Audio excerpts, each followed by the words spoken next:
La période périmortem est fascinante et complexe. C'est ce moment délicat, juste avant et après le décès, où les fonctions vitales commencent à décliner.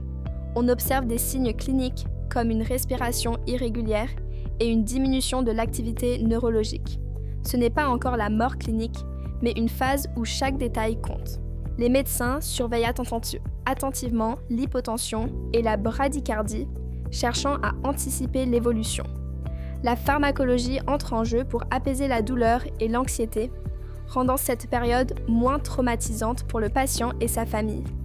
Comprendre cette dynamique permet d'assurer une prise en charge respectueuse et digne. Durant la période périmortem, le corps humain traverse des transformations fascinantes. La tension artérielle chute, le rythme cardiaque devient irrégulier et la respiration peut adopter le schéma de Cheyne-Stokes, alternant entre profondes inspirations et pauses. Neurologiquement, la conscience s'amenuise, entraînant confusion et semi-conscience, conséquence d'un apport réduit en oxygène au cerveau.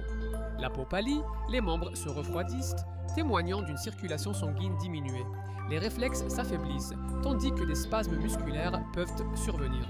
Comprendre ces signes est crucial pour les professionnels de santé, car cela les aide à différencier un état terminal naturel d'une urgence nécessitant une intervention. Ces connaissances éclairent également la recherche sur la mort cérébrale et les soins palliatifs, favorisant des décisions cliniques éthiques. La période périmort est fascinante et complexe. Elle ne se limite pas à des aspects physiques, mais englobe aussi des dimensions psychologiques et spirituelles. Beaucoup de personnes ressentent un profond calme ou, à l'inverse, une anxiété intense. Certaines évoquent des expériences de mort imminente, comme des sensations de flottement ou des rencontres avec des lumières.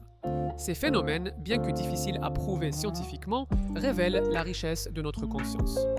Pour les proches et les soignants, reconnaître ces dimensions peut transformer l'accompagnement en fin de vie, en offrant un soutien véritable et en permettant aux patients de vivre cette étape avec dignité. Dans de nombreuses cultures, cette période est sacrée, méritant des rituels qui honorent le lien entre le corps, l'esprit et l'âme. Les soins palliatifs jouent un rôle essentiel durant la période périmortem. Ici, l'accent est mis sur le confort et la qualité de vie, plutôt que sur la prolongation artificielle de la vie. Soulager la douleur, l'anxiété et d'autres symptômes est notre priorité. Les professionnels surveillent les signes vitaux en temps réel, ajustant les traitements pour garantir le bien-être du patient. La communication avec les proches est cruciale. Expliquer ce qui se passe aide à réduire leur détresse. Même sans intervention médicale, la présence et le soutien apportent une paix inestimable. En intégrant des expertises médicales, psychologiques et spirituelles, nous assurons une prise en charge globale, respectant la dignité du patient jusqu'à son dernier souffle. La période périmortem soulève des questions éthiques essentielles. C'est un moment où chaque décision compte, où il est crucial de respecter les souhaits du patient. En comprenant les signes de cette phase, nous pouvons éviter des traitements douloureux et inutiles. Dans de nombreux pays, des lois garantissent le consentement éclairé et l'autonomie. Cela nous pousse à réfléchir sur notre perception de la mort, à en parler ouvertement. La science, l'éthique et la spiritualité se rejoignent ici, nous rappelant que chaque souffle compte et que la vie, même à son terme, mérite respect et dignité.